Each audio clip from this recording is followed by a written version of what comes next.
எனக்கு அருமையான தேவனுடைய ஜனமே, நம்மில் அநேகருக்கு இந்த சங்கீதம் மனப்பாடமாகவே தெரியும். சிறு பிள்ளைகள், சண்டே ஸ்கூல் பிள்ளைகள் எல்லாம் இந்த சங்கீதத்தை மனப்பாடமாக படித்திருக்கிறார்கள். ஆனால் நம்மில் எத்தனை பேருக்கு இந்த வசனத்தின் ஆழம் தெரியும் என்று தெரியவில்லை. இன்றைக்கு இந்த சங்கீதத்தில் ஒரு வசனத்தை மாத்திரம் நாம் தியானிக்க இருக்கிறோம். வேதம் சொல்லுகிறது, நான் மரண இருளின் பள்ளத்தாக்கிலே நடந்தாலும் பொல்லாப்புக்கு பயப்படேன், தேவரீர் என்னோடு கூட இருக்கிறீர், உமது கோலும் உமது தடியும் என்னை தேற்றும். எனக்கு அருமையான தேவனுடைய ஜனமே, இந்த வசனத்தின் முக்கியமான பகுதி, உமது கோலும் உமது தடியும் என்னை தேற்றும். Even when I walk through a valley of deep darkness, I will not be afraid, because you are with me. Your rod and your staff, they comfort me. எனக்கு அருமையான தேவனுடைய ஜனமே, இந்த சங்கீதத்தை எழுதி பாடின தாவீது அவரும் ஒரு மெய்ப்பர் தான். ஆகவே அவர் மெய்ப்பராய் இருக்கிறபடியினாலே அந்த மெய்ப்பனுக்குரிய எல்லா காரியங்களும் அவர் நன்றாகவே அறிந்து தெரிந்து வைத்திருக்கிறார். ஒரு மெய்ப்பன் தன் மந்தையை எப்படி கண்ணும் கருத்துமாக அதை மேய்க்கிறார் என்பதை அவர் அறிந்திருந்தபடியினாலே இந்த சங்கீதத்தை எழுதுவது அவருக்கு மிகவும் எளிது. காரணம், அவர் மெய்ப்பராய் இருக்கிறது மாத்திரமல்ல, அந்த தாவீதுக்கு கர்த்தர் மெய்ப்பராய் இருந்திருக்கிறார். எனக்கு அருமையான தேவனுடைய ஜனமே, அந்த தாவீதுக்கு கர்த்தர் மெய்ப்பராய் இருந்திருக்கிறார். ஆகவே கர்த்தர் அவரை எப்படியாக மேய்த்தாரோ, அந்த மேய்ச்சலை அவர் எப்படியெல்லாம் அனுபவித்தாரோ, அதிலிருந்து அவர் தன் மந்தையை மேய்ப்பதற்கு கற்றுக்கொண்டவர் தான் தாவீது. எனக்கு அருமையான தேவனுடைய ஜனமே, மந்தையை மேய்ப்பதற்கு நாம் ஒரு மெய்ப்பனின் கீழ் இருக்க வேண்டும். மெய்ப்பனுடைய மேய்ச்சலின் கீழிருந்து நாம் கற்றுக்கொள்ள வேண்டும். நாம் கற்றுக்கொள்ளாமல் மெய்ப்பனாக மாறிவிட முடியாது. சாம் சுந்தரம் பாஸ்டர் அவர்கள், ஐயா, அருமையான ஐயா அவர்கள் ஏசிய தலைமை சபையிலே திடீரென்று ஒரு நாள் என்னை அழைத்தார்கள். அப்பொழுது நான் தலைமை சபையிலே யூத் மினிஸ்ட்ரி செய்து கொண்டிருந்தேன். அதோடு சேர்த்து வில்லேஜ் மினிஸ்ட்ரியும் செய்து கொண்டிருந்தேன். ஏசிய சபைகள் எங்கெல்லாம் இருக்கிறதோ தமிழ்நாட்டில், அங்கெல்லாம் சென்று நாங்கள் ஊழியம் செய்திருக்கிறோம். அந்த சபையோடு சேர்ந்து மற்ற எல்லா கிராமங்களிலும் சுற்றி திரிந்திருக்கிறோம். இப்படியாக ஊழியம் செய்து கொண்டிருக்கும் போது தான் திடீரென்று ஒரு நாள் அவர் கூப்பிட்டு அவர் சொன்னார், இந்த சபை ஊழியத்திற்கு நீங்கள் வருவீர்களா என்று அவர்கள் கேட்டார். எதுக்கு இப்படி திடீரென்று கேட்டார் தெரியாது. நான் கொஞ்சம் திகைத்து விட்டு, ஐயா, நீங்கள் என்ன சொல்றீங்களோ நான் கீழ்ப்படுகிறேன் என்று சொல்லி ஒப்பு கொடுத்தேன். அப்பொழுது தலைமை சபையிலே சில வருடங்கள் அங்கேயே இருந்து மெய்ப்பனின் கீழிருந்து அந்த அப்போஸ்தல ஊழியத்தை கற்றுக்கொள்ள கர்த்தர் எனக்கு கிருபை செய்தார். ஒரு 5 வருடங்கள் கழிந்த பிறகு திடீரென்று அவர் சொன்னார், இந்த இடத்துக்கு போய் நீங்கள் ஒரு சபையை உருவாக்க வேண்டும் என்று சொன்னார். இதுவரையிலும் ஒரு மெய்ப்பன் கீழ் இருந்தோம், அந்த மெய்ப்பனுடைய மேய்ச்சலின் கீழ் இருந்தோம். அவருடைய வழிநடத்துதல் எல்லாவற்றையும் நாம் கண்டோம். அவருடைய அனுபவங்களையும் அவர் நம்மிடத்துல பகிர்ந்து கொண்டார். அநேக காரியங்களை எங்களுக்கு கற்றுக் கொடுத்தார். அவை எல்லாவற்றையும் வைத்து இந்த இடத்துல ஊழியத்தை துவங்க ஆரம்பித்தோம். எனக்கு அருமையான தேவனுடைய ஜனமே, இதுவரையிலும் கிட்டத்தட்ட ஒரு 16 ஆண்டுகள் கடந்து போய்விட்டது.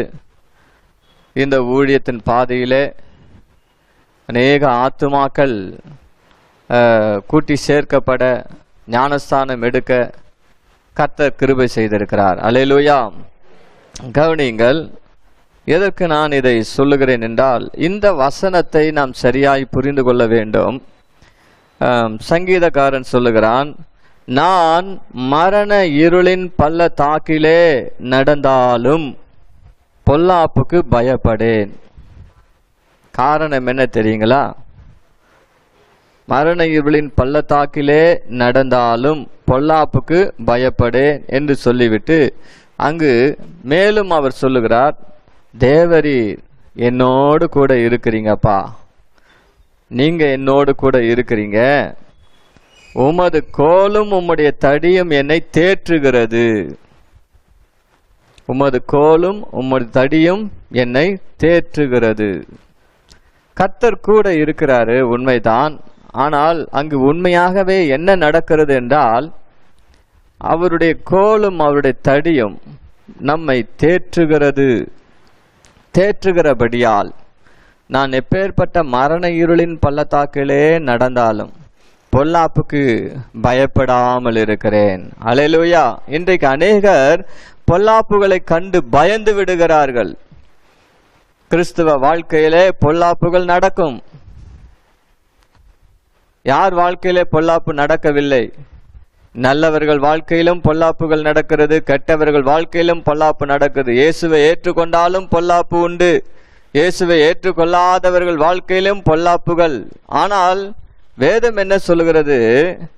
மரண இருளின் பள்ளத்தாக்கிலே நடந்தாலும் பொல்லாப்புக்கு பயப்படேன். எந்த பொல்லாப்பு வந்தாலும் வரட்டும், நான் பயப்பட மாட்டேன். அந்த பொல்லாப்புகளுக்கு நான் என்ன செய்ய மாட்டேன்? பயப்பட மாட்டேன். யோபுவினுடைய வாழ்க்கையிலே பொல்லாப்புகள் வந்தது. ஆனால் சற்றே அவர் பயந்து விட்டார். அவர் சொல்லுகிறார், நான் பயந்த காரியம் எனக்கு நேரிட்டது, நான் அஞ்சினது எனக்கு வந்தது. கர்த்தருடைய பிள்ளைகள் பயப்படக்கூடாது. அநேகர் இந்த பொல்லாப்புகளை கண்டு பயந்து விடுகிறீர்கள், தவறான முடிவுகளை எடுத்து விடுகிறீர்கள். அல்லது கர்த்தர் உங்களோடு கூட இருக்கும்போது, தாவீது சொல்றார், தேவரீர் என்னோடு கூட இருக்கிறீர் என்று மாத்திரம் சொல்லிவிடவில்லை, உம்முடைய கோலும் உம்முடைய தடியும் என்னை தேற்றுகிறது என்று சொல்லுகிறார். ஆகவே அவர் நம்மோடு இருக்கும்போது, அவருடைய கோலும் அவருடைய தடியும் நம்மை தேற்றும் போது நாம் என்ன செய்கிறோம் என்றால், பொல்லாப்பை கண்டு பயந்து நாம் விலகி போய் விடுகிறோம். எதை விட்டு விலகி போய் விடுகிறோம்? கர்த்தருடைய மந்தையை விட்டு விலகி போய் விடுகிறோம். கர்த்தருடைய மேய்ச்சலை விட்டு விலகி போய் விடுகிறோம். பொல்லாப்பை கண்டு விலகி போகிற மனுஷன், கவனிங்க, இங்க பொல்லாப்பு வராது, இங்க நிச்சயமாக கர்த்தர் நம்மோடு கூட இருக்கிறார், அதை கண்டு நாம் பயப்பட வேண்டிய அவசியம் இல்லை. ஆனா இதை விட்டு விலகி போயிட்டா பொல்லாப்பு வராது என்ற ஒரு நிச்சயம் இல்லவே இல்லை. கர்த்தருடைய மேய்ச்சலில், கர்த்தருடைய ஒரு பாதுகாப்பிலே நிச்சயமாக கர்த்தர் நம்மை மேய்க்கிறவராய் இருக்கிறபடினாலே நமக்கு பொல்லாப்பு வரவே வராது. அல்லேலூயா. பொல்லாப்பு வந்தாலும் அவர் நம்மோடு கூட இருக்கிறார், அவர் பார்த்து கொள்வார்.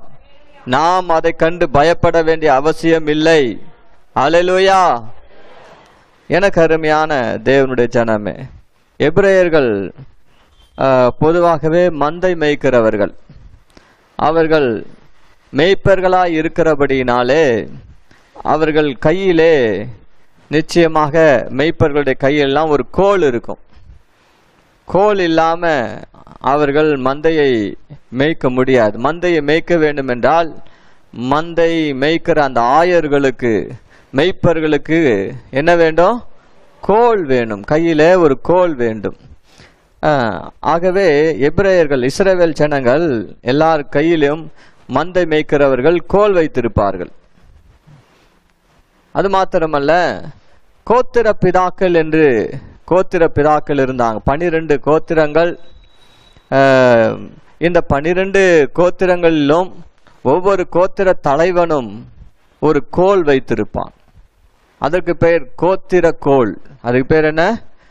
கோத்திரம். அவர்களுடைய அந்த கோல் தான் அவர்களுடைய கோத்திரம். தலைமுறை தலைமுறையாக அவருடைய கோத்திரத்தில் வருகிறவர்களுடைய எல்லாருடைய பெயரும் அந்த கோலிலே அப்படியே வளைவு வளைவாக அப்படியே அதை எழுதி வைத்திருப்பார்கள். அது மாத்திரமல்ல, ஒவ்வொரு கோத்திர தலைவனும் அந்த கோத்திரத்தில் பிறக்கிற ஒவ்வொரு பிள்ளைகளும் தங்களுடைய கோத்திர பிதாக்களின் பெயர்களை மனப்பாடமாக சொல்ல வேண்டும். நம்மில் யாருக்காவது தெரியுமா உங்களுடைய தாத்தா பாட்டி, தாத்தாவுக்கு தாத்தா, தாத்தாவுக்கு தாத்தா, அந்த தாத்தாவுக்கு தாத்தா, பாட்டி, பாட்டன், பூட்டன், எத்தனை பேர் வரைக்கும், எத்தனை தலைமுறை வரைக்கும் யாருக்கு தெரியும்? எனக்கு எங்க தாத்தா பாட்டி பெயர் மட்டும்தான் தெரியும். அவங்களுடைய அப்பா அம்மா பேர் தெரியாது. அவ்வளவுதான், அவ்வளவுதான். ஏன்னா நம்மளுடைய பூர்வீகமே நமக்கு தெரியாது பாருங்க. அப்படி அல்ல இஸ்ரவேல் ஜனங்கள். அந்த கோத்திரம் யாரால உருவானது, அவர்களுக்கு அப்புறம் யார், அவர்களுக்கு அப்புறம் யாருன்னு சொல்லி வரிசையாக அந்த கோத்திர தலைவர்களுடைய பெயர்கள் அந்த கொம்பில இருக்கும். எல்லாரும் அந்த கோத்திரத்தில் உள்ளவர்கள் தங்களுடைய கோத்திர பிதாக்களை மனப்பாடமாக அந்த பெயர்களை எல்லாம் சொல்லுவார்கள். ஒரு கோத்திரத்திலே ஒரு கோல் முறிந்து விட்டது என்றால் ஒரு கோத்திரம் அப்படியே போய்விட்டது என்ற அர்த்தம்.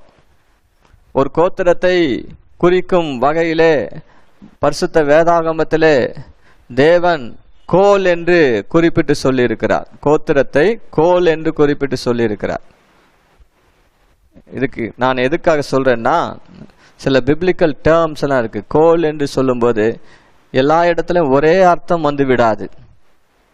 ஒவ்வொரு இடத்திலும் ஒவ்வொரு அர்த்தங்கள் இருக்கிறது. அதை நாம் சரியாய் புரிந்து கொள்ள வேண்டும். அதுக்காகத்தான் அதை சொல்லுகிறேன்.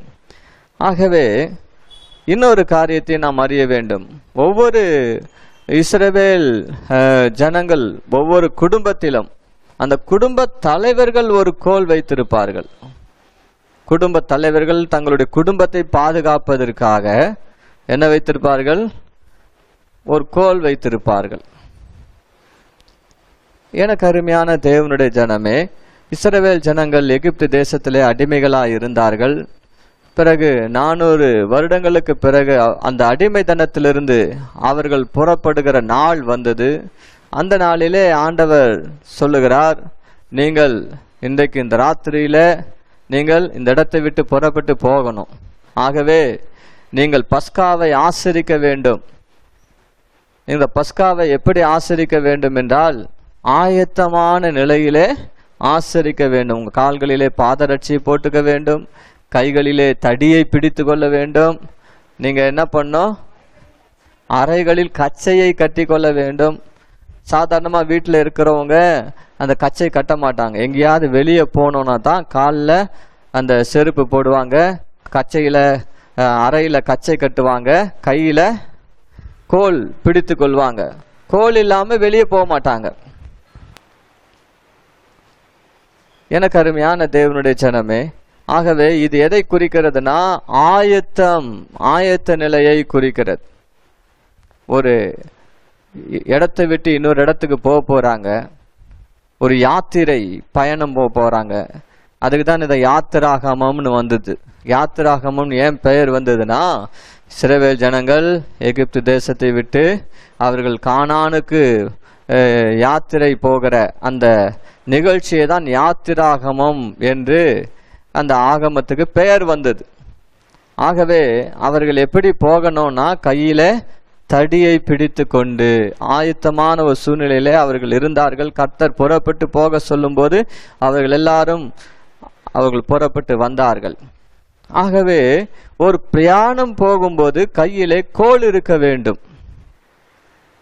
சரி, கையிலே கோல் இருக்க வேண்டும். அது மாத்திரமல்ல, ஊழியத்துக்கு போகும்போதும் ஆண்டவர் சொல்றாரு கையிலே என்ன பண்ணும்? கோல் எடுத்துக்கொள்ளுங்க. மார்க் 6:8. மார்க் 6:8.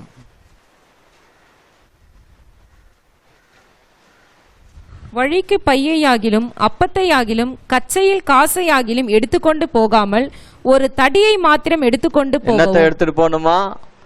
நம்ம முதல்ல மணி பர்ஸை தான் தேடுவோம். எங்க இருக்குது மணி பர்ஸ்? ஆண்டவர் என்ன சொல்றாரு? பணப்பையே எடுத்துன்னு போகாத, சாமான் பையே எடுத்துன்னு போகாத, 2-3 வஸ்திரங்களை எடுத்துன்னு போவாத, நீ எதை எடுத்துன்னு போ? கையில தடியை எடுத்துன்னு போன்றார். எதுக்கு? நாய் அடிக்கிறதுக்கா? நம்ம ஆளுங்க அப்படித்தான் நினைப்பாங்க. ஓ, எவனாவது முறைச்சானா போட்டு தள்ளிடணும் அவனை. ஊழியத்துல எவனாவது முறைச்சா என்ன பண்ணோம்?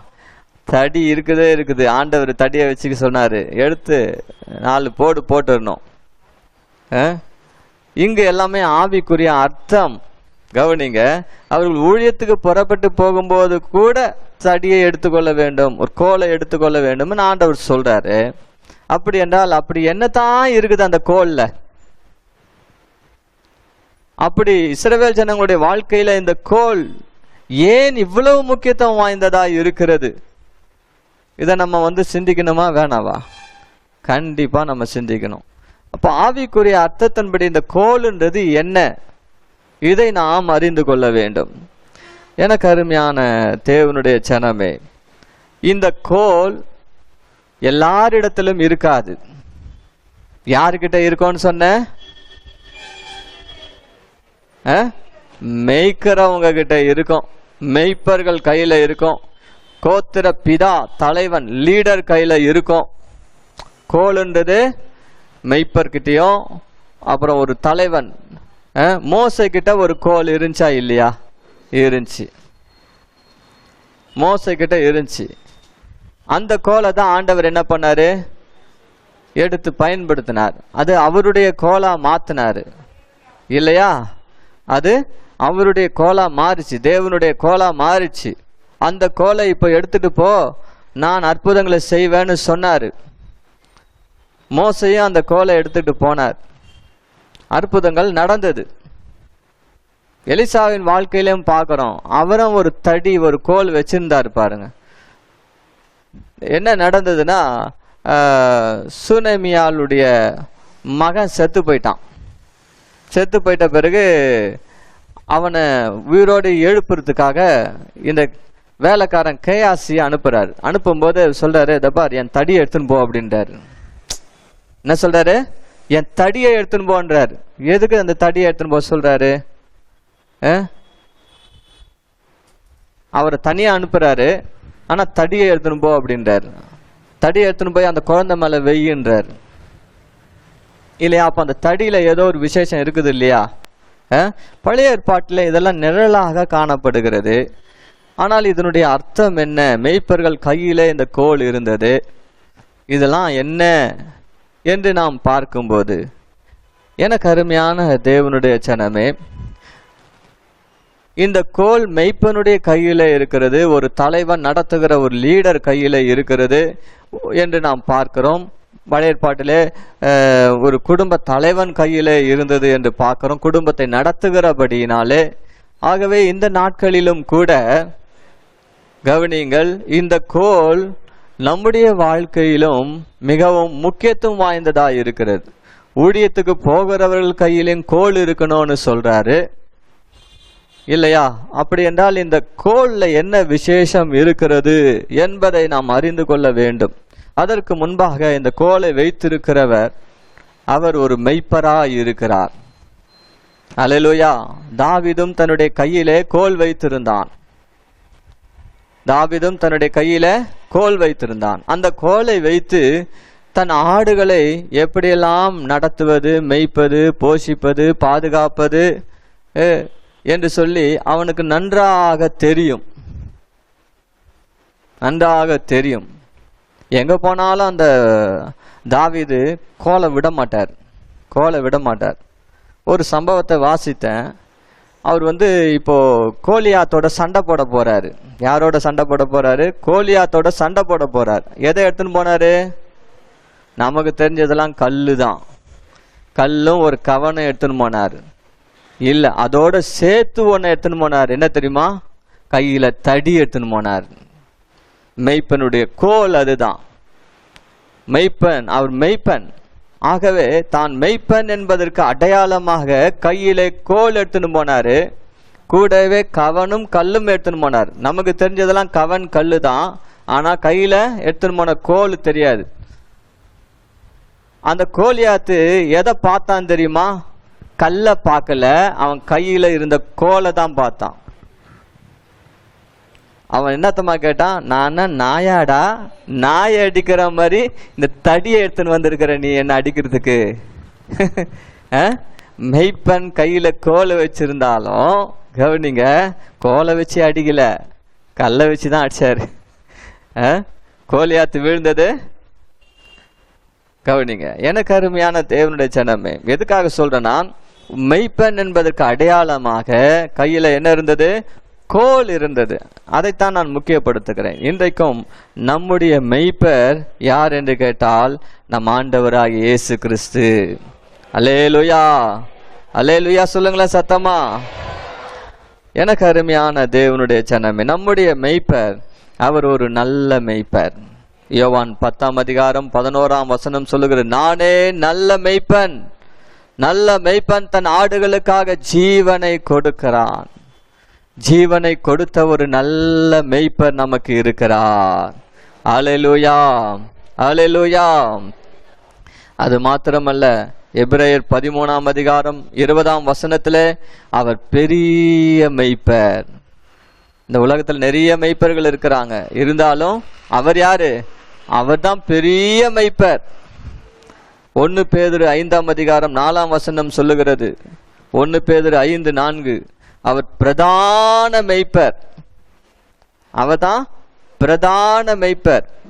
மெய்ப்பர்களுக்கே அவர் தான் முதல்வர், பிரதானமானவர். எனக்கு அருமையான தேவனுடைய ஜனமே, ஆகவே இப்படிப்பட்ட மெய்ப்பர் நமக்கு இருக்கிறார். ஒரு வசனத்தை நான் வாசித்து காட்டுகிறேன். அப்போஸ்தலர் 20:28 வாசிக்க கேட்போம். ஆகையால் உங்களை குறித்தும் தேவன் தம்முடைய சுய ரத்தத்தினாலே சம்பாதித்துக் கொண்ட தமது சபையை மேய்ப்பதற்கு பரிசுத்த ஆவி உங்களை கண்காணிகளாக வைத்த மந்தை முழுவதையும் குறித்து எச்சரிக்கையாயிருங்கள். எனக்கு அருமையான தேவனுடைய ஜனமே, இங்கு வேதம் சொல்லுகிறது, பரிசுத்த ஆவியானவர் என்ன செய்திருக்கிறார்?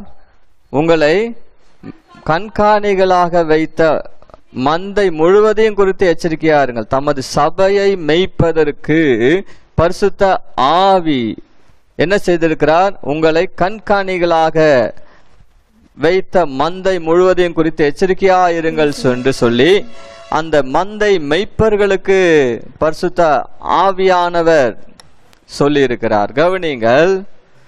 ஆகவே இந்த உலகத்திலே ஒரே சபை தான் இருக்கிறது. ஆனால் இந்த சபையை இந்த உலகத்துல ஒரே ஆளால கண்காணிக்க முடியாது, ஒரே ஆளால மேய்ச்சிட முடியாது. பல தேசங்களாக நாம் இருக்கிறோம், பல மொழி பேசுகிறவர்களாக இருக்கிறோம், பல இனத்தவர்களாக இருக்கிறோம், பல பிராந்தியங்களாக நம்ம பிரிந்து இருக்கிறோம். ஆகவே அந்தந்த பகுதியிலே அந்தந்த ஜனங்களுக்கு கர்த்தரால் தெரிந்து கொள்ளப்பட்ட சபையாருக்கென்று அவர்களை கண்காணிக்கும்படியாக தேவன் என்ன செய்கிறார்? பரிசுத்த ஆவியானவர் சிலரை கண்காணிகளாக, அதாவது மெய்ப்பர்களாக அவர்களை கண்காணிக்கும்படி நம்மை வைத்திருக்கிறார். அல்லேலூயா. மெய்ப்பன் என்று சொன்னாலே கண்காணி தான். கண்காணி யாரவன்? மெய்ப்பனாய் இருக்கிறான். ஒரு காலத்துல நாம் எல்லாரும் மெய்ப்பன் இல்லாத ஆடுகளைப் போல இருந்தோம் என்று வேதம் சொல்லுகிறது. ஒரு காலத்துல எப்படி இருந்தோம்? 1 பேதுருவின் புஸ்தகம் 2ஆம் அதிகாரம் 25ஆம் வசனம். சிதறுண்ட ஆடுகளைப் போல் இருந்தீர்கள், இப்பொழுதோ உங்கள் ஆத்துமாக்களுக்கு மேய்ப்பரும் கண்காணியுமானவரிடத்தில் திருப்பப்பட்டிருக்கிறீர்கள். சிதறுண்ட ஆடுகளைப் போல இருந்தீர்கள். ஒரு காலத்துல அப்படியே சிதறி போய் மெய்ப்பன் இல்லாதவர்களா இருந்தோம். இஷ்டம் போல நடந்தோம், இஷ்டமானதையெல்லாம் செய்தோம், கால் வந்த வழியிலே நம்ம போய் கொண்டிருந்தோம். ஆனால் இப்பொழுதோ அங்க வேதம் சொல்லு, மெய்ப்பரும் கண்காணியுமானவரிடத்துல திருப்பப்பட்டிருக்கிறீர்கள் என்று வேதம் சொல்லுகிறது. நம்முடைய இருதயம் அவர் பக்கமாய் திருப்பப்பட்டிருக்கிறது. மெய்ப்பெரும் கண்காணியுமானவரிடத்துல நாம் திருப்பப்பட்டிருக்கிறோம் என்று சொன்னால், ஒரு மெய்ப்பெரும் கண்காணியுமானவருடைய கோலின் கீழே நாம் வந்திருக்கிறோம். அதாவது அவருடைய ஆளுகையின் கீழே வந்திருக்கிறோம். இப்ப கோல்னு சொன்ன என்ன புரியுதா? ஒவ்வொன்றா நான் சொல்லிக்கொண்டே வருவேன். கோல் என்றால் என்னன்னு நீங்கள் தான் அர்த்தத்தை புரிந்து கொள்ள வேண்டும். அப்போ அந்த மெய்ப்பருக்கு கீழே வந்திருக்கிறோம், அவருடைய ஆளுகையின் கீழே வந்திருக்கிறோம், அவருடைய கோலின் கீழே வந்திருக்கிறோம். அல்லேலூயா, அல்லேலூயா. அவர் என்ன செய்திருக்கிறார் என்றால், உங்களுக்கு அவருடைய இருதயத்துக்கேற்ற ஒரு கண்காணியை, ஒரு மெய்ப்பரை உங்களுக்கு கொடுத்திருக்கிறார். அல்லேலூயா. இப்ப புரியுதா உங்களுக்கு? எத்தனை பேருக்கு புரிஞ்சிச்சு? புரிஞ்சவங்க எல்லாம் கை தூக்குங்க, அல்லேலூயா சொல்லுங்க.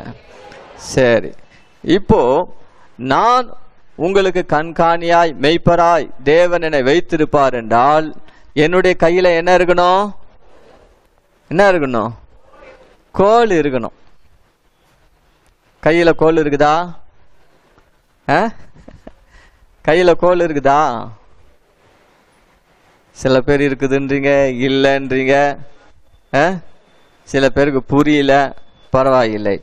எனக்கு அருமையான தேவனுடைய ஜனமே, கவனிங்கள். தொடர்ந்து வசனத்தை நாம் தியானிப்போம். இங்கு வாசிக்கிறோம், வேதம் சொல்லுகிறது, எபிரேயர் நிருபம் 13ஆம் அதிகாரம் 17ஆம் வசனத்தை வாசிக்க கேட்போம். உங்களை நடத்துகிறவர்கள் உங்கள் ஆத்துமாக்களுக்காக உத்தரவாதம் பண்ணுகிறவர்களாய் விழித்திருக்கிறவர்கள் ஆனபடியால் அவர்கள் துக்கத்தோடே அல்ல சந்தோஷத்தோடே அதை செய்யும்படி அவர்களுக்கு கீழ்ப்படிந்து அடங்குங்கள். அவர்கள் துக்கத்தோடே அப்படி செய்தால் அது உங்களுக்கு பிரயோஜனமாய் இருக்க மாட்டாதே. கவனிங்க, உங்களை நடத்துகிறவர்கள், அதாவது உங்களுக்கு கண்காணிப்பாக, உங்களுக்கு மெய்ப்பனாக வைக்கப்பட்டிருக்கிறவர்கள், அவர்கள் உங்கள் ஆத்துமாக்களுக்காக உத்தரவாதம் பண்ணுகிறவர்களாய் விழித்திருக்கிறவர்கள் ஆனபடியால் அவர்கள் துக்கத்தோட அல்ல சந்தோஷத்தோட அதை செய்யும்படி அவர்களுக்கு கீழ்ப்படிந்து அடங்குங்கள். அவர்கள் துக்கத்தோட அப்படி செய்தால் அது உங்களுக்கு பிரயோஜனமாய் இருக்க மாட்டாது. இப்போ வேதம் என்ன சொல்லுகிறது என்றால், உங்கள் ஆத்துமாக்களுக்கு உத்தரவாதம் பண்ணுகிறவர்கள் தான் மெய்ப்பர்கள். ஒவ்வொரு ஆட்டிற்கும் உத்தரவாதம் பண்ணுகிறவன் தான் மெய்ப்பன். கவனிங்க, இப்போ தாவீது என்ன செய்கிறார்னா, பேட்டில் ஃபீல்டுக்கு வந்திருக்கிறார், அதாவது யுத்த களத்துக்கு வந்திருக்கிறார். அப்பா சொன்னாரு, அப்பா உன் சகோதரர்கள்லாம் அங்க யுத்த களத்துல இருக்கிறாங்க, அவங்களுக்கு என்ன செய், இந்த சாப்பாட்டை கொண்டு போய் கொடுத்துட்டு வான்னு அனுப்புறார். அவன் எடுத்துக்கிட்டு வராரு, வந்து கொடுக்கறாரு. பார்த்தா அங்க ஒருத்தன் நின்றுகிட்டு பெலிஸ்தன் என்ன செய்யறான்னா, இஸ்ரவேலின் தேவனை நிந்தித்து கொண்டு இருக்கிறான். இதை கேட்ட உடனே அவருக்கு ரொம்ப கோபம் வந்துருச்சு. கொஞ்சம் அப்படியே தாவீது துள்றார், இவன் யார் அவன் நம்முடைய தேவனை நிந்திக்கிறதுக்கு என்று சொல்லி. உடனே அவங்க அண்ணன், சரி சரி நீ சாப்பாடு குட்டியா போ, உன்னை யார் அனுப்புனதீங்களா? உன்னை யார் இங்க அனுப்புனது? அந்த ஆடுகள் உன் வசமாய் ஒப்புவிக்கப்பட்ட அந்த கொஞ்சம் ஆடுகளை யார் வசமா நீ விட்டுட்டு வந்திருக்கிற? உனக்கு என்ன வேலை? ஆடு மேய்க்கிற வேலை தானே. அந்த ஆடுகள்லாம் வனாந்திரத்துல அம்போன்னு விட்டுட்டு வந்துட்டியா அப்படின்னு கேக்குறான். கொஞ்சம் யோசித்து பாருங்க. எனக்கு அருமையான தேவனுடைய ஜனம், அப்படின்னா மெய்ப்பன்றவன் என்ன செய்யணும்? எங்க இருக்கணும்? மந்தை எங்க இருக்குதோ அங்கதான் இருக்கணும். இந்த காலத்து மெய்ப்பர்கள்லாம் மந்தையை விட்டுட்டு வெளியூர்ல சுத்தின்னு இருக்கிறாங்க. மந்தையை வேற யாரோ மேய்ச்சிக்கின்னு இருக்கிறாங்க. கர்த்தருடைய கிருபையினால நான் சொல்லுகிறேன், எத்தனையோ வெளியூர் அழைப்புகள் வந்தது. நான் போகவில்லை. நான் சொன்னேன், ஒரு ஞாயிற்றுக்கிழமை விட்டுட்டு வந்தா கூட என் மந்தை என்ன ஆயிடும்? சோர்ந்து போயிடும். இல்லைன்னா ஏதாகிலும் ஓநாய் வந்துடும். ஆமா, ஏகப்பட்ட ஓநாய்கள் இருக்குது. நான் விட்டுட்டு வந்தா போதும், அவ்வளவுதான். இந்த ஆடுகளை பச்சிக்கிறதுக்கு ஓநாய் காத்துட்டு இருக்குது. ஏன்னா இந்த ஆடுகள், கவனிங்க, மெய்ப்பனை அறிந்திருக்க வேண்டும். மெய்ப்பனுடைய சத்தத்துக்கு செவி கொடுக்கிற ஆடுகளா இருக்க வேண்டும். மெய்ப்பன் பின்னாடி போகிற ஆடுகளா இருக்க வேண்டும். அல்லேலூயா. கவனியுங்கள், இங்க வேதம் என்ன சொல்லுகிறது? உங்களை நடத்துகிறவர்களுக்கு நீங்கள் என்ன செய்யணும்? கீழ்ப்படிந்து அடங்காதிருங்கள். அப்படியா இருக்குது? அடங்குங்கள்னா என்ன அர்த்தம்? நம்ம வீட்டுல பிள்ளைங்க ரொம்ப தொல்லை கொடுத்துருந்தா என்ன செய்யும்? ஏய் பேசாத, அடங்கு, இதுக்கு மேல அடங்கலைன்னா அடி விழணும். அப்படிதானே? இல்லையா? அழகா வேதம் சொல்லுது, கீழ்ப்படிந்து அடங்குங்கள், கீழ்ப்படிந்து அடங்குங்கள். அதுதான் ஆடுகளுக்கு நல்லது. அப்படி செய்யும்போது அது அவர்களுக்கு பிரயோஜனமா இருக்கும். அப்படி செய்யாம போனா, நீங்க அடங்காம போனீங்கன்னா அது என்ன நடக்கும்னா உங்களுக்கு பிரயோஜனமா இருக்காது. உங்க மேல மெய்ப்பர் துக்கமா இருப்பான். நான் துக்கப்பட்டா ஆண்டவர் துக்கப்படுவாரு. நான் சொல்லுது புரியுதுங்களா? நான் துக்கப்பட்டா யார் துக்கப்படுவாரு? ஆண்டவரும் துக்கப்படுவார். நான் இப்ப மெய்ப்பன் என்ற முறையில எனக்கு அந்த மெய்ப்பனுடைய இருதயத்தை ஆண்டவர் தந்திருக்கிறபடினாலே அவர் எந்த காரியத்துல துக்கப்படுவாரோ அந்த காரியத்திலாம் நான் துக்கப்படுவேன்.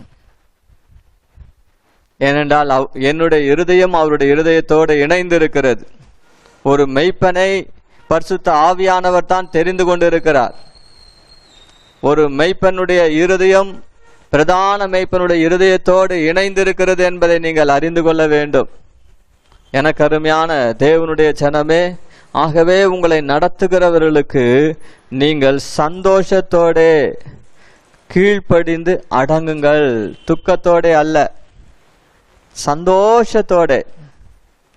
சிலர் எதை சொன்னாலும் சந்தோஷமா எடுத்துக்கவே மாட்டாங்க.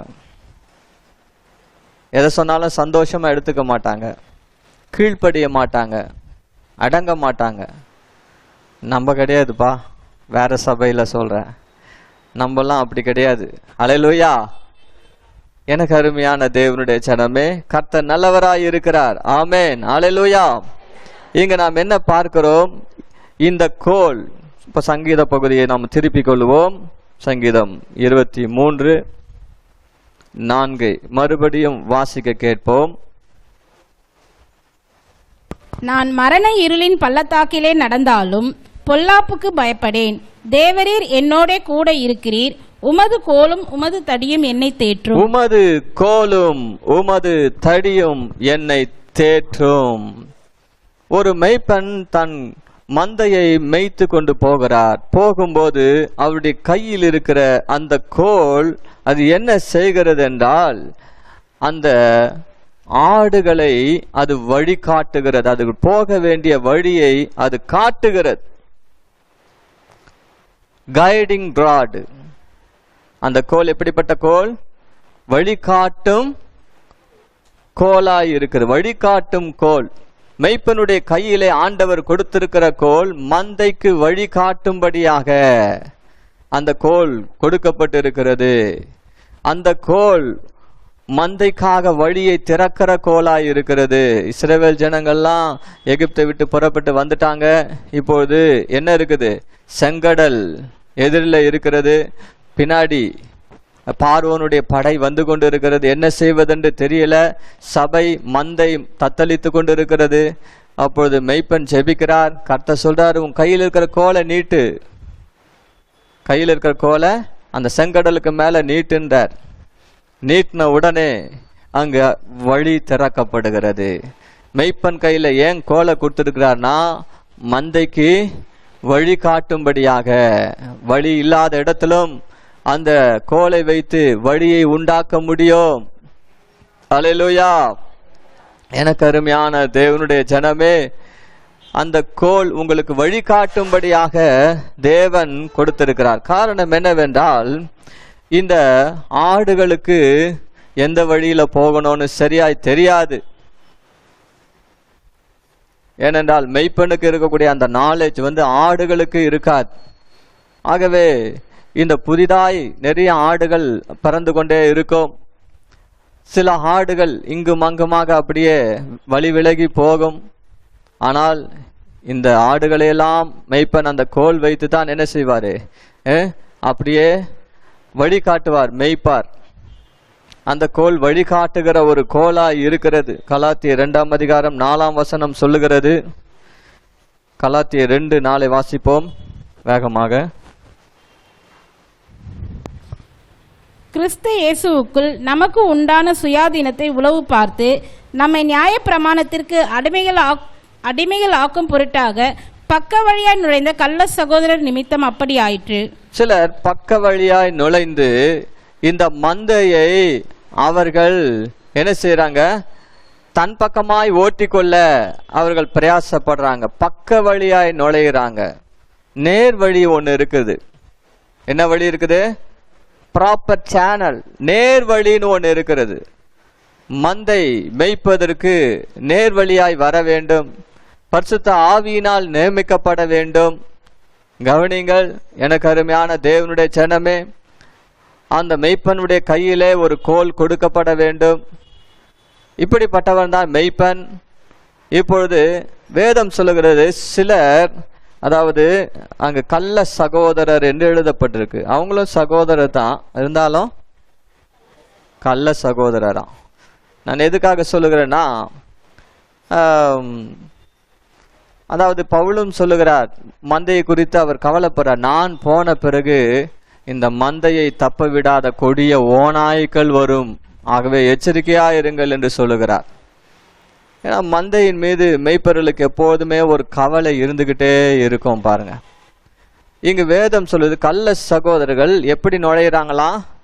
பக்க வழியா நுழையிறாங்க. எதுக்கு நுழையிறாங்க? ஆட்டை திருடின்னு போறதுக்கு தான் நுழையிறாங்க. ஆட்டை திருடின்னு போறதுக்கு நுழையிறாங்க. ஆகவே தான் எச்சரிக்கையா இருங்கள் என்று இங்கு வேதம் சொல்லுகிறது. யூதாவின் நிருபம் 1:4 இந்த பக்க வழியாய் நுழைகிறவர்களை குறித்து யூதாவும் பேசுகிறார். அது மாத்திரமல்ல, பிலிப்பியர் 3:17 வாசிக்கும் போது, இவர்கள் மூலமாக வேற்றுமையான உபதேசங்கள், துருபதேசங்கள், நூதன உபதேசங்கள்லாம் உள்ளே வரும். அப்பொழுது மந்தை என்ன செய்யும்னா, அப்படியே சிதறி போகும். மந்தை சிதறி போகும். மெய்ப்பனுடைய சத்தத்துக்கு செவி கொடுக்காது, கீழ்ப்படிய மாட்டாங்க, அடங்க மாட்டாங்க. ஆகவே எனக்கு அருமையான தேவனுடைய ஜனமே, உங்களுக்கு நான் அன்போடு சொல்லிக் கொள்ளுகிறது என்னவென்றால், இந்த கோல் உங்களை வழிநடத்துகிற கோலா இருக்கிறது. தேவன் உங்களை எப்படி வழி நடத்த வேண்டும் என்று அவருக்கு தெரியும். அவர் உங்களை வழி நடத்துவார். அல்லேலூயா. அவர் என்னை புல்லுள்ள இடங்களில் மேய்த்து அமர்ந்த தண்ணீர் அண்டையில் என்னை கொண்டு போய் விடுகிறார். அல்லேலூயா. உங்களை எங்க கொண்டு போறாராம்? புல்லுள்ள இடங்களிலே மேய்க்கிறார், அமர்ந்த தண்ணீர் அண்டையில கொண்டு போய் விடுகிறார். அல்லேலூயா. ஆடுகளுக்கு எந்த நேரத்துல புல்லு வேணும், எந்த நேரத்துல தண்ணி வேணும், எந்த நேரத்துல அவைகளுக்கு இளைப்பாறுதல் வேணும் என்று தெரியும். இது கொடுக்கிறது மாத்திரமல்ல, இந்த மந்தையை கண்காணிக்கிற வேலை முக்கியமான வேலை. ஆகவே வழி காட்டுகிற கோலாய் இருக்கிறது இந்த கோல். இரண்டாவது நீங்க பார்க்கலாம், அங்கு நாம் வாசிக்கிறோம், உமது கோல் என்ன செய்கிறது? என்னை தேற்றுகிறது. உமது கோலும் உம்முடைய தடியும் என்னை தேற்றும். அங்கு நாம் பார்க்கிறோம், நான் மரண இருளின் பள்ளத்தாக்கிலே நடந்தாலும் பொல்லாப்புக்கு பயப்படேன். ஏன் என்று கேட்டால், அவர் என்னோடு இருக்கிறார். அவருடைய கோலும் அவருடைய தடியும் என்னை தேற்றுகிறது, என்னை தேற்றுகிறது. இன்னொரு இடத்துல அவருடைய கோலும் அவருடைய தடியும் எனக்கு தைரியத்தை கொடுக்கிறது அப்படின்னு எழுதப்பட்டிருக்கு. என்னன்னு எழுதப்பட்டிருக்கு? இங்கு தேற்றுகிறது என்று எழுதப்பட்டிருக்கிறது. கம்ஃபோர்ட்டிங். இன்னொரு இடத்துல எனக்கு தைரியத்தை கொடுக்கிறது. அந்த கோலும் தடியும் இருக்கிறதுனால நான் என்ன செய்கிறேன் என்றால், மரண இருளின் பள்ளத்தாக்கு இருந்தாலும் அந்த பள்ளத்தாக்கு நடுவே நடக்கிறேன். ஆண்டவர் இயேசுவும் அந்த பள்ளத்தாக்கு நடுவே நடந்து போனார். கெத்செமனே தோட்டத்திலிருந்து கல்வாரி மலைக்கு அந்த சிலுவையில் அறையப்படும் அந்த நேரம் வரையிலும் அவர் எப்படி நடந்தார்னா, மரண இருளின் பள்ளத்தாக்கிலே நடந்து போய் கொண்டிருந்தார். அந்த பொல்லாப்புக்கு அவர் பயப்படவே இல்லை. எனக்கு அருமையான தேவனுடைய ஜனமே, இங்க நாம் என்ன பார்க்கிறோம்? மரண இருளின் பள்ளத்தாக்கிலே நடந்தாலும் பொல்லாப்புக்கு பயப்பட மாட்டேன். காரணம் என்ன தெரியுமா? அவர் தேவரீர் என்னோடு கூட இருக்கிறீர். அவருடைய கோலும் தடியும் ஆமா என் கூட இருக்குதுன்னு அர்த்தம். ஆகவே எனக்கு தைரியம் உண்டா இருக்கிறது. அந்த பள்ளத்தாக்கு நடுவில் நடப்பதற்கு எனக்கு தைரியம் உண்டா இருக்குது. ஏன்னா அந்த பள்ளத்தாக்கு கொடிய பள்ளத்தாக்கு, இருள் நிறைந்த பள்ளத்தாக்கு, துஷ்ட கொடிய மிருகங்கள் என்னை தாக்கக்கூடிய நிறைய வாய்ப்புகள் இருக்கிறது. எந்த நேரத்துல என்ன வரும், எப்படி என்னை தாக்கும், எப்படி காயப்படுவேன், எப்படி நான் மரித்து போவேன், எதுக்கு இரையாவேன் எனக்கு தெரியாது. என்ன தீங்கு எனக்கு நேரிடும் என்று தெரியாது. எனக்கு ஒண்ணு தெரியும், நான் பயப்பட மாட்டேன். ஏன்னா அவருடைய கோல் அவருடைய தடி, கோலும் தடியும் ஒண்ணுதான். அது கோலாவும் செயல்படும், அது தடியாவும் இருக்கும். ஆகவே அது பாத்தீங்கன்னா அது என் கூட இருக்கிறதபடியால நான் தைரியமா இருக்கிறேன். ஹல்லேலூயா. நான் எப்படி இருக்கிறேன்? தைரியமா இருக்கிறேன். எனக்கு அருமையான தேவனுடைய ஜனமே, ஒரு டிரான்ஸ்லேஷன் இப்படியாக சொல்லுகிறது, அதாவது your rod and your staff make me feel brave, make me feel brave. ஹல்லேலூயா. எனக்கு ஒரு மிகுந்த தைரியத்தை அது கொடுத்திருக்கு. தைரியசாலியாய் அது என்னை மாற்றி இருக்கிறது. என்ன செய்வார் தெரியுமா?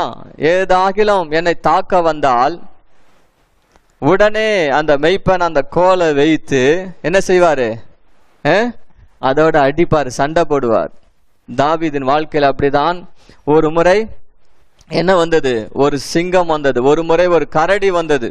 கொஞ்சம் யோசித்து பாருங்க. அந்த மெய்ப்பன் என்ன செய்தா தெரியுமா? அவர் கையில ஒரு கோல் தான் இருந்துச்சு. அந்த கோலை வச்சு சண்டை போட்டு சிங்கத்தையும் கொன்றாரு, கரடியும் கொன்றாரு. அங்க வேதம் சொல்லுது, அந்த வாய்க்கு அந்த ஆட்டை தப்புவித்தாராம், உயிரோட தப்புவித்தார். ஹல்லேலூயா, ஹல்லேலூயா. ஆகவே நீங்க உயிரோடு காக்கப்பட வேண்டும் என்றால் என்ன செய்ய வேண்டும்? இந்த மெய்ப்பனுடைய கோல் உங்களுக்கு வேண்டும். அப்ப நீங்க மெய்ப்பருக்கு கீழ்ப்படிந்து நடந்தால்தான் மெய்ப்பனுடைய கோல் என்ன செய்யும்? உங்களுக்கு பாதுகாப்பை தரும். இந்த கோல் உங்களை பாதுகாக்கிற கோல், ப்ரொடெக்டிங் ராட். அது மெய்ப்பனுடைய சத்தத்துக்கு செவி கொடுக்காம வேற எங்கன்னா போனீங்கன்னா, மந்தையை விட்டு விலகி போயிட்டீங்கன்னா, இந்த கோல் உங்களை பாதுகாக்கணும்னு நீங்க நம்பிக்கை கொண்டு இருக்க கூடாது. இந்த கோல் உங்களை பாதுகாக்காது. மந்தையோடு இருந்தால்தான், அந்த மந்தை மெய்ப்பருக்கு நீங்க கீழ்ப்படிந்து நடந்தால்தான் உங்களுக்கு எந்த பொல்லாப்பு வந்தாலும் அங்கு அந்த கோல் உங்களுக்காக அது யுத்தம் செய்யும். ஹல்லேலூயா, ஹல்லேலூயா. எனக்கு அருமையான தேவனுடைய ஜனமே, அந்த கோல் பார்த்தீங்கன்னா இப்படி என்ன இருக்கும்? அந்த கோல் இப்படி வளைஞ்சி இருக்கும்.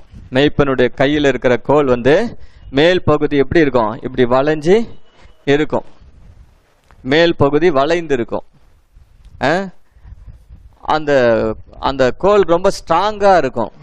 எவ்வளவு கொடிய மிருகத்தையும் அதை வைத்து என்ன செய்ய முடியும்?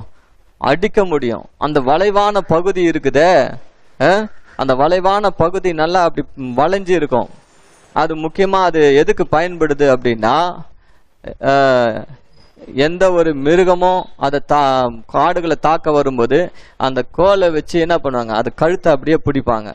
கழுத்தை பிடிச்சி அப்படி தூக்கி போட்டாங்கன்னா அந்த மிருகம் எங்கேயோ விசிறி போகும், தூக்கி அடிக்கப்படும். ஒரு ஆடு எங்கேயாவது வழி தப்பி போனாலும் உடனே போகும்போது மெய்ப்பன் என்ன செய்வாரு, அந்த கோலை வச்சு அந்த கழுத்துல அப்படி மாட்டுவாரு. அந்த வளைந்த பகுதி இருக்குதுல, கழுத்துல அப்படி மாட்டுவார். ஆடு நினைக்கும், ஐயோ இவர் என்ன நமக்கு கழுத்துல தூக்கு போடுறாருன்னு. இல்ல, அந்த ஆட்டை பாதுகாக்கிறாரு. ஆடு நினைச்சுக்குது நம்ம கழுத்துல கொம்ப வைக்கிறாரு. உன்னை சாவடிக்கிறதுக்கு வைக்கலப்பா, எதுக்கு வைக்கிறாங்க? உன்னை பாதுகாக்கிறது, நீ வழி தப்பி போற, உன்னை இழுக்கணும், மந்தைக்குள்ள இழுக்கிறதுக்காக அந்த கோலை வைக்கிறார். அப்படி வச்சுதான் என்ன பண்ணுவார், இப்படி இழுப்பாராம். எனக்கு அருமையான, ஏதோ நான் கதை விடுறேன்னு சொல்லாதீங்க, இதெல்லாம் ஸ்டடி பண்ணேன் நான். மெய்ப்பனுடைய கோல் அவங்க எதுக்கெல்லாம் யூஸ் பண்ணுவாங்க, எப்படிலாம் யூஸ் பண்ணுவாங்கன்னு நான் ஸ்டடி பண்ணிட்டு வந்து தான் உங்ககிட்ட சொல்றேன் நான். எனக்கு அருமையான தேவனுடைய ஜனமே, ஆகவே இந்த கோல் நம்மை பாதுகாக்கிற கோலா இருக்கிறது. என்ன கோல் இது? பாதுகாக்கிற கோல். அது மாத்திரமல்ல, நீங்கள் தொடர்ந்து வாசித்து பார்த்தீங்கன்னா அங்கு வேதம் சொல்லுகிறது, அவர் என்ன செய்றார், என்னை புல்லுள்ள இடங்களில் மேய்த்து அமர்ந்த தண்ணீர் அண்டையிலே என்னை கொண்டு போய் விடுகிறார் என்று எழுதப்பட்டிருக்கிறது. இப்படியாக இந்த கோல் நமக்கு போஷிக்கிற கோலாகவும் இருக்கிறது. என்ன கோல் இது? போஷிக்கிற கோல். இந்த கோல் நரிஷிங் ராட், இது போஷிக்கிற கோல். அதாவது நமக்கு ஊட்ட சத்துக்கள், ஊட்டம் அளிக்கிற கோல் என்று சொல்லப்படுகிறது. வழியிலே போய் கொண்டிருக்கும் போது முக்கியமான மர கிளைகள், ஏதாவது மாடுகள் சாப்பிடக்கூடிய அதுக்கு பிரியமான சில இலைகள் தலைகள் இருக்கும். புள்ளியும் சாப்பிடும், மேல இருக்கிற சில இலை தலைகளை ரொம்ப ருசித்து சாப்பிடும். அதெல்லாம் ஊட்டச்சத்து. புள்ளக்காட்டில நம்ம நல்ல ஊட்டச்சத்து. ஆகவே மெய்ப்பனுக்கு அது தெரியும், இது என் ஆடுக்கு தேவை அப்படின்னு அவர் பார்க்கும்போது என்ன செய்வாரா, அந்த கோல் எடுத்து அப்படி வளைந்த பகுதி இருக்குது, அதை மாட்டி அந்த கலையை அப்படியே முறித்து அதை உடைச்சி ஆடுகளுக்கு தருவார். சாப்பிடுங்க, இது நல்ல சத்தான உணவு. அல்லேலூயா. அது மந்தையில இருந்தா தான் அது போஷிக்கப்படும். அதுக்கு தேவையான நல்ல ஊட்டச்சத்து அதுக்கு கிடைக்கும். அது மந்தையை போஷிக்கிற கோலா இருக்கிறது. அல்லேலூயா சொல்லுவோமா? நேரமில்லை, நான் சுருக்கமாக ஓடுகிறேன், கவனிங்க. அது மாத்திரமல்ல, இந்த கோல் அது சிட்சிக்கிற கோல். ஏதாகிலும் ஒரு ஆடு தப்பு செஞ்சா அந்த ஆட்டை என்ன பண்ணுவாரு, கோலும் தடியும் என்று சொல்லப்பட்டிருக்கு. ஆகவே வச்சு ஒரு அடியும் அடிப்பார். என்ன பண்ணுவாரு, ரொம்ப வேகமா அடிச்சிட மாட்டார், அது தெரியும். சும்மா அப்படி லைட்டா அப்படி ஒரு அடி அடிப்பார். மெய்ப்பனுக்கு ஆடுகள் மேல உரிமை இருக்கிறது. ஆடுகள் தவறு செய்யும் போது அந்த ஆட்டை சிட்சிக்கிறதுக்கு உரிமை இருக்கிறது. எனக்கு அருமையான தேவனுடைய ஜனமே, மெய்ப்பனுக்கு அந்த ஆட்டை குறித்து உத்தரவாதம் பண்ண வேண்டிய ஒரு சூழ்நிலையில அந்த மெய்ப்பன் இருக்கிறபடினால, இப்ப நம்ம பிள்ளைகளை நாம் எப்படி சிட்சிக்கிறோமோ இல்லையா? தப்பு செஞ்சா நீங்க சிட்சிப்பீங்களா இல்லையா? வேதம் சொல்லுகிறது, தகப்பன் பிள்ளையை சிட்சியாத தகப்பன் உண்டோ? அப்போ பெரம்பை கையாளாதவன் என்ன செய்கிறான், தன் மகனை பகைக்கிறான். எத்தனை பேர் இன்னமும் பிள்ளைய நேசிக்கிறாங்க? ஒரு அடி கூட அடிக்காம பிள்ளைய நேசிக்கிறாங்க. நான் சொல்றேன், உங்க பிள்ளைய அடிக்காதவங்க நீங்க நேசிக்கல, உங்க பிள்ளைய பகைக்கிறீங்க. சிட்சை உண்டு, கண்டிப்பா சிட்சை இருக்கணும். சிட்சை இருந்தால்தான் நீங்க மகனாக நினைக்கிறீங்கன்னு அர்த்தம். சிட்சை இல்லாவிட்டால் நீங்க மகனாக நினைக்கல. எல்லாருக்கும் கிடைக்கிற சிட்சை நமக்கு கிடைக்காம போனா அவருடைய அன்பை நம்ம இழந்து விட்டோம் என்ற அர்த்தம். ஆகவே ஒரு ஆடு அந்த இடத்துல ஒரு அடி அடிக்கப்படும் போது, தட்டப்படும் போது, அது அதனுடைய பிரயோஜனத்துக்காக, நன்மைக்காகத்தான் ஒழிய அதை ஒரேடியாக கசாப்பு கடையில கொடுத்து கசாப்பு கறியாக மாற்றுவதற்காக அல்ல. ஒரு மேய்ப்பன் ஒருபோதும் அப்படி செய்ய மாட்டான். எனக்கு அருமையான தேவனுடைய ஜனமே, அது மாத்திரமல்ல, இந்த கோல் நம்முடைய வாழ்க்கையிலே நமக்கு அது எவ்வளவு பிரயோஜனமா இருக்கிறது என்று நாம் பார்க்கணும். யாக்கோப்பின் வாழ்க்கையில நீங்க பாருங்க, ஆதியாகமம் 32ஆம் அதிகாரம் 10ஆம் வசனத்திலே வாசிக்கும் போது அவன் சொல்லுகிறான், நான் கோலும் கையுமாக இந்த யோர்தானை கடந்து போனேன். கோலும் கையுமாக இந்த யோர்தானை கடந்து போனேன் சொல்றாரு. ரொம்ப இந்த யோர்தானை கடந்து போகும்போது நான் எப்படி இருந்தேன்? இந்த கோலோ கையுமாக தான் இருந்தேன். என் கூட யாருமே இல்லை, தனியா இருந்தேன், கோலும் கையுமாக. அது ஒரு மிக பயங்கரமான பாதை. அது கள்ளர்கள் நிறைந்த, துஷ்ட மிருகங்கள் நிறைந்த பாதை. அது உயிருக்கு கேரண்டி இல்லை. ஆனா அவர் கையில இருந்ததெல்லாம் என்ன தெரியுமா? கையில கோல் இருந்தது. கோல் இருந்தது. யாக்கோப்பு போகும்போது கையில கோலை எடுத்துன்னு வந்ததுக்கு காரணம் என்ன? நீங்க கேட்டு பாருங்களேன். யாக்கோப்பே ஏன்பா நீ கையில கோலை வச்சிருந்த? அட ஏன்பா கேட்கிற? இதுதான் என் நம்பிக்கையே. இந்த வனாந்தர பாதையில, இந்த வனாந்தர பாதையில எனக்கு நம்பிக்கையே இந்த கோல் தான். இந்த கோல் தான் என் உயிரையே காப்பாத்துது. இந்த கோல் மட்டும் இல்லைன்னா நான் இந்த வனாந்தர பாதையில இது இல்லாம நடக்க முடியாது. எனக்கு பாதுகாப்பே இல்லை. இந்த கோல் இருக்கிறதுனால எனக்கு ஒரு நம்பிக்கை. உங்களுடைய வனாந்தர பாதையிலே உங்களுக்கு பாதுகாப்பாக இருக்கக்கூடியது, உங்களை மேய்க்கக்கூடியது, உங்களுக்கு ஒரு நம்பிக்கையை கொடுக்கக்கூடியது அந்த கோல் தான். ஆகவே அந்த பாதுகாப்பின் கீழே, அந்த ஆளுகையின் கீழே, மெய்ப்பனுடைய கோலின் கீழே நீங்கள் இருக்கும்போது அது உங்களுக்கு வனாந்தர பாதையிலே நம்பிக்கையை தரும். அல்லேலூயா. இந்த கோல் இல்லாம, மெய்ப்பன் இல்லாம நீங்க நடக்கும்போது வனாந்தர பாதையிலே நம்பிக்கை இழந்தவர்களா இருக்கிறீங்க. நம்பிக்கை இல்லாத ஒரு சூழ்நிலையில நடந்து போய் கொண்டு இருக்கிறீங்க. பாதுகாப்பற்ற ஒரு சூழ்நிலையை நீங்கள் கடந்து போய் கொண்டு இருக்கிறீங்க. உங்களை காப்பாற்றிக் கொள்வதற்கு உங்க கையில எதுவுமே இல்லை. சிந்தித்து பாருங்க. கடைசியாக ஒரு காரியத்தை சொல்லி முடிக்கிறேன். ஆண்டவராகிய இயேசு கிறிஸ்துவை சிலுவையில் அறைவதற்கு முன்பாக அந்த போர் சேவகர்கள் என்ன செய்தார்கள் என்றால், நீ யூதருடைய ராஜாவா என்று சொல்லி அவரை எள்ளி நகைத்து பரியாசம் பண்ணி என்ன செஞ்சாங்க? அவர் மேல ஒரு மினுக்கான ஒரு உடையை போட்டு தலையில முள்முடியை வைத்து கையில கோலை கொடுத்தாங்களாம். கோலை கொடுத்து யூதரின் ராஜாவே வாழ்க என்று பரியாசம் பண்ணினார்கள். அப்படி என்றால் என்ன அர்த்தம்? ஒரு ராஜா என்று சொன்னால் அவருடைய கையில என்ன இருக்கணும்? கோல். அவர் கையில செங்கோல் இருக்கும். கவனிங்க, அந்த செங்கோல் தான் அந்த கோல் என்று சொல்லப்படுகிறது. ஆகவே இவர் கையில அந்த ராஜாவுக்கு அடையாளமாக ஒரு கோல் கொடுக்கப்பட்டது.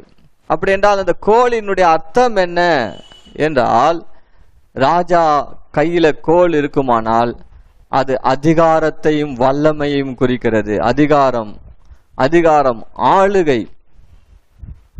ஆளுகை. எனக்கு அருமையான தேவனுடைய ஜனமே, இந்த கோல் அதிகாரத்தை, வல்லமையை நமக்கு சுட்டி காட்டுகிறது.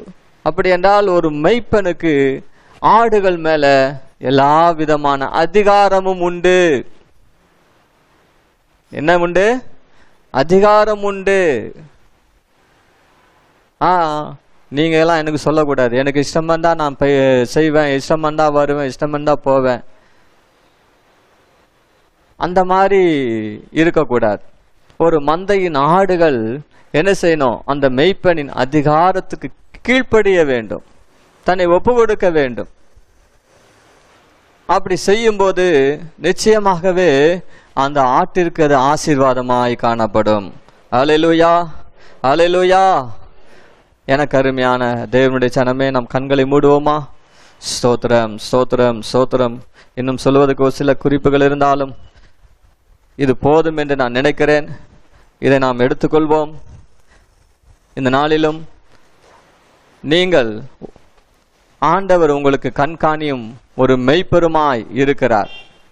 அவரே உங்களுக்கு ஒரு கண்காணியும் மெய்ப்பெரியும் அவர் ஏற்படுத்தி அவர் மூலமாக அவர் உங்களை நடத்தி கொண்டு வருகிறார். ஆகவே எனக்கு அருமையான தேவனுடைய ஜனமே, ஒரு காலத்துல மெய்ப்பெண்ணில்லாத ஆடுகளைப் போல நாம் இருந்தோம். ஆனால் இப்பொழுதோ மெய்ப்பெரும் கண்காணியுமானவரிடத்துல திருப்பப்பட்டு இருக்கிறோம் என்று சொல்லப்பட்டிருக்கு. அப்படி என்றால் நமக்கு ஒரு மெய்ப்பர் இருக்கிறார். அவர் நம்மை எப்படி மெய்க்கிறார், எப்படி கண்காணிக்கிறார் என்றால் அவருடைய தெரிந்து கொள்ளப்பட்ட மெய்ப்பனை வைத்துதான் உங்களை கண்காணிக்கிறார், நடத்துகிறார். அதை நாம் புரிந்து கொள்ள வேண்டும். ஆகவே அவருடைய கோல் என்று சொல்லும்போது அவருடைய ஆளுகை, அவருடைய அதிகாரத்துக்கு நாம் கீழ்ப்படிந்து நடக்க வேண்டியவர்களாய் இருக்கிறோம். எப்பொழுதும் இந்த ஆடு மெய்ப்பனுடைய சத்தத்தை கேட்டு அதுக்கு கீழ்ப்படிந்து நடக்க வேண்டும். எனக்கு அருமையான தேவனுடைய ஜனமே, இன்றைக்கு நாம் நம்மை ஒப்பு கொடுப்போமா? ஹல்லேலூயா, ஹல்லேலூயா. நன்றி, நன்றி தகப்பனே, உமக்கு நன்றி அப்பா, நன்றி அப்பா. இந்த நாளிலும் ஆண்டவரே, உமது கோலும் உம்முடைய தடியும் என்னை தேற்றுகிறது, எங்களுக்கு தைரியத்தை அளிக்கிறது. உம்முடைய கோலும் உம்முடைய தடியும் எங்களை சிட்சிக்கிறது, எங்களுக்கு சரியான வழியை காட்டுகிறது. உமது கோல் ஆண்டவரே எங்களை போஷிக்கிறதா இருக்கிறது, எங்களை பாதுகாக்கிறதா இருக்கிறது அப்பா. எங்கள் வாழ்க்கையில எங்களுக்கு நம்பிக்கையை கொண்டு வருகிறதா இருக்கிறது. நாங்கள் போய் சேர வேண்டிய இடத்துக்கு போய் சேருவோம் என்ற ஒரு நம்பிக்கையை இந்த வனாந்தர பாதையில எங்களுக்கு கொடுக்கக்கூடியதா இருக்கிறது அப்பா. அப்பா, அந்த கோலின் கீழே நாங்கள் இருக்க விரும்புகிறோம். உம்முடைய மந்தையின் ஆடுகளாய் உம்முடைய கையின் கீழே நாங்கள் இருக்க விரும்புகிறோம். எங்களை ஒப்பு கொடுக்கிறோம் என்று சொல்லி எல்லாரும் ஒரு நிமிடம் தங்களை ஒப்பு கொடுப்போமா? ஹல்லேலூயா, ஹல்லேலூயா. ஊரந்தரலபா ஷபரிபலபா கபௌரியாந்தரபா. ஜெபம் பண்ணுவோம். அன்பின் பிதாவே, நன்றியோடு துதிக்கிறோம், ஸ்தோத்திரிக்கிறோம் அப்பா. இந்த நாளிலும் கூட ஆண்டவரே ஸ்தோத்திரம், ஸ்தோத்திரம் அப்பா. உடைய கோலை குறித்ததான ஆண்டவரே ஒரு ஆழமான சத்தியத்தை அறிந்து கொள்ளும்படியாய் கர்த்தர் எங்களுக்கு பாராட்டின இந்த தயவுக்காக உம்மை துதிக்கிறோம், ஸ்தோத்திரிக்கிறோம் ஐயா. எல்லா சூழ்நிலும் எங்களை வழிநடத்துகிற கோலுக்காக நாங்கள் நன்றி செலுத்துகிறோம் ஐயா. எங்களை பாதுகாக்கிற கோலுக்காக நன்றி ஆண்டவரே. எங்களை போஷிக்கிற கோலுக்காக நன்றி. எங்களை சிட்சிக்கிற கோலுக்காக நாங்கள் நன்றி செலுத்துகிறோம் ஆண்டவரே. இயேசுவே, எங்கள் மேல் அதிகாரத்தை ஆண்டவரே செலுத்தி எங்களை ஆளுகை செய்கிற கோலுக்காக நாங்கள் நன்றி செலுத்துகிறோம் அப்பா. ஆண்டவரே உமக்கு ஸ்தோத்திரம், ஸ்தோத்திரம், ஸ்தோத்திரம், ஸ்தோத்திரம் ஆண்டவரே. இந்த நாளிலும் கூட ஆண்டவரே அப்பா இயேசுவே, எல்லா சொல்லும் பிரதான மேய்ப்பராயிருக்கிற உம்மை நாங்கள் ஆண்டவரே ஒருபோதும் துக்கப்படுத்தாதபடிக்கு ஆண்டவரே எப்போதும் உம்மை சந்தோஷப்படுத்துகிற ஆடுகளா எங்களை மாற்றுங்கப்பா. உமக்கு கீழ்ப்படுகிற ஆடுகளா எங்களை மாற்றுங்க ஆண்டவரே. குறிப்பாகப்பா எங்களுக்கு ஆண்டவரே உம்முடைய இருதயத்துக்கு ஏற்ற மேய்ப்பனை எங்களுக்கு கொடுத்து எங்களை நடத்துகிறீர் ஆண்டவரே. இயேசுவே ஸ்தோத்திரம், ஸ்தோத்திரம், ஸ்தோத்திரம். இதுவரையிலும் ஆண்டவரே அவரை துக்கப்படுத்தின எல்லா ஆண்டவரே துக்கமான காரியங்களை கர்த்தர் எங்கள் ஒவ்வொருவருக்கும் கிருபையாய் மன்னிங்கப்பா, மன்னிங்கப்பா, மன்னிங்கப்பா. ஒருபோதும் ஆண்டவரே எங்களை குறித்து ஆண்டவரே எங்கள் மேய்ப்பன் துக்கத்தோடு எங்களை வழிநடத்துகிறவராய் இருக்கக்கூடாது ஆண்டவரே. அந்நிய ஆண்டவரப்பா சத்தத்துக்கு அல்ல ஆண்டவரே ஸ்தோத்திரம். என் ஆடுகள் என் சத்தத்துக்கு செவி கொடுக்கன்னு சொன்னீங்களேப்பா இயேசுவே. எல்லா விதத்திலும் எங்கள் மேய்ப்பனுக்கு நாங்கள் கீழ்ப்படிந்து அடங்குகிறவர்களாய் ஆண்டவரே, அவருக்கு எதிர்த்து பேசுகிறவர்களாய் ஆண்டவரே, அவரை எதிர்த்து நிற்கிறவர்களாய் அல்ல ஆண்டவரே, அவரை குறை சொல்லுகிறவர்களாய் அல்ல ஆண்டவரே. இயேசுவே ஸ்தோத்திரம், ஸ்தோத்திரம், ஸ்தோத்திரம். எங்கள் மேய்ப்பன் எங்களுக்கு ஆலோசனை கொடுக்கும் பொழுது அது எங்கள் ஆத்மாவுக்கு நல்லது என்று நாங்கள் எடுத்துக்கொள்ளும்படியாய் உதவி செய்யுங்கப்பா ஆண்டவரே. உமக்கு ஸ்தோத்திரம், ஸ்தோத்திரம், ஸ்தோத்திரம், ஸ்தோத்திரம் அப்பா. தொடர்ந்து ஆண்டவரே எங்கள் மேய்ப்பனுக்கு செவி கொடுக்கிற ஆடுகளாய் ஆண்டவரே நாங்கள் காணப்பட, கீழ்ப்படுகிற ஆடுகளாய் அவருக்கு அடங்கி நடக்கிற ஆடுகளாய் எங்களை ஒப்பு கொடுக்கிறோம் ஆண்டவரே. நீரே மகிமைப்படுவீராக இயேசுவின் நாமத்தில் பிதாவே, ஆமென். நம்ம எல்லாரும் எழுந்து நிற்போமா? ஹல்லேலூயா. ஸ்தோத்திரம், ஸ்தோத்திரம், ஸ்தோத்திரம், ஸ்தோத்திரம். இந்த நாளிலும் தேவனாகிய கர்த்தர் நம்மோடு பேசின அவருடைய கிருபையுள்ள வார்த்தைகளுக்காக கரங்களை உயர்த்தி கர்த்தரை ஸ்தோத்திரம் பண்ணுவோம். ஸ்தோத்திரம் ஸ்தோத்திரம் ஸ்தோத்திரம் ஸ்தோத்திரம் ஸ்தோத்திரம் ஸ்தோத்திரம் ஸ்தோத்திரம். மரண இருளின் பள்ளத்தாக்கிலே நடந்தாலும் நான் பொல்லாப்புக்கு பயப்படேன். கர்த்தர் என்னோடு கூட இருக்கிறார். அவருடைய கோலும் அவருடைய தடியும் என்னை தேற்றும்.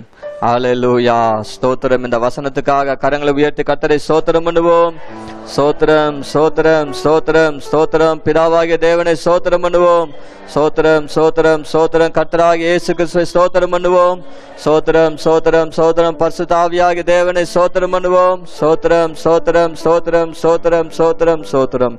என் ஆத்துமாவே கர்த்தரை ஸ்தோத்திரி, என் முழு உள்ளமே அவருடைய பரிசுத்த நாமத்தை ஸ்தோத்திரி. என் ஆத்துமாவே கர்த்தரை ஸ்தோத்திரி, அவர் செய்த சகல உபகாரங்களையும் மறவாதே. ஆமேன் ஆமேன். நம்முடைய கர்த்தராகிய இயேசு கிறிஸ்துவின் கிருபையும் பிதாவாகிய தேவனுடைய அன்பும் பரிசுத்த ஆவியானவருடைய ஐக்கியமும் இங்க வந்திருக்க நம்ம எல்லாரோடும், உலகத்தில் இருக்க எல்லா பரிசுத்தவான்களோடும், வீட்டிலிருந்து இந்த ஆராதனையிலே பங்கு கொண்டு இருக்கிற எல்லா கர்த்தருடைய பிள்ளைகளோடும் கூட கர்த்தருடைய வருகை மட்டும் அவரை முகமுகமாய் தரிசிக்கும் நாள் வரையிலும் இருப்பதாக. ஆமேன் ஆமேன் ஆமேன். God bless you. கர்த்தர் உங்களை ஆசீர்வதிப்பார்.